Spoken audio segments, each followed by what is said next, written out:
anytime. Okay.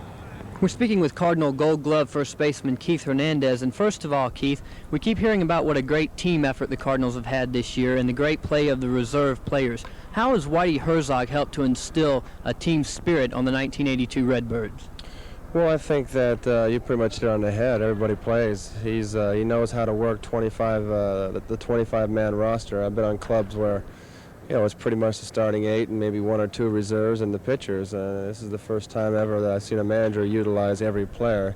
And I think it's important for team spirit because a guy like Mike Ramsey, Tito Landrum, David Green, they feel like they've contributed towards our winning ball club so far, whereas I've been in the past where guys feel like they just sit and they don't really contribute, and that demoralizes them. So it's a big key that he knows how to use everybody. It's really amazing how he does it. And how important is it for the Cardinals to have such players as Gene Tennis, Jim Cott, Darrell Porter, who have already been through the pennant races and other divisions? Does that add a lot to the ball club?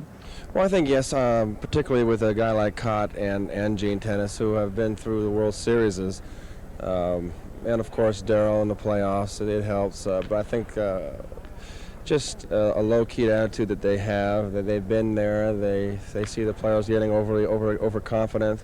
They'll knock them down, let them know that it's not over, and if they lack confidence, they'll instill a little confidence. So they've been there, and it's helped to have them, particularly Cott and Tennis. Okay, Keith, you're seen as a team leader on this team. You lead the club in game-winning RBIs. Does this put added pressure on you, and if it does, how do you handle that? Well, I don't think it puts any pressure on me. I really don't think I'm the particular team leader on the club. I think this club has a lot of team leaders. Team leadership to me is example on the field. You're playing every day, whether if you got aches and pains or whatever, you got to play every day and play hard, and that sets the example for the younger kids. George is just as much a leader as I am. Ozzie, Lonnie Smith, the Gene Tennis's, everybody takes their share of the leadership in this club. So I don't really feel any burden on me or any more pressure. I can only do what I can do. If a men are on base, I try to drive them in, and I realize that sometimes I'm not going to do it, but most times I will. So I can't do anything more than what I can do. I'm 1/25 of the team.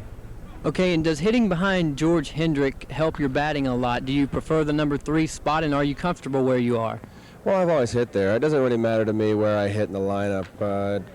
With George behind me, they have to take their pick who they want to pitch to in a certain situation. They're still going to pitch us tough. They can't, because George is behind me or I'm hitting behind George, they can't lay the ball in for us right down the plate to us. They have to pitch us both carefully. So it doesn't really matter. As long as I'm hitting in an RBI spot, I'd feel comfortable hitting 6th, 5th, 4th, or 3rd. But I've hit 3rd all my life. I like it there, sure. Were you surprised last night when John Denny walked you intentionally to get to George in that clutch situation? Well, I wasn't too surprised. I pretty much expected it, and this is not a slide at George. And Pat Corrales didn't try to slide George with it. He said it in the paper, I think, and probably put it quite clearly. I didn't want to face both of them in the same inning. So if he'd have gotten me out, he'd have had to get George out. So he took a gamble and played percentages and walked me, and hopefully get George hit the ball on the ground and get a double play there out of the inning. Unfortunately, unfortunately for us, John Denny got behind George, and George hit a 2-1 fastball, and that broke the game open. That was the key hit in the game last night. Do you feel that this is the best Redbird team you've played on? Most definitely. We've got pitching we never had before, and that's the key. Our defense has never been better. We never had this much team speed.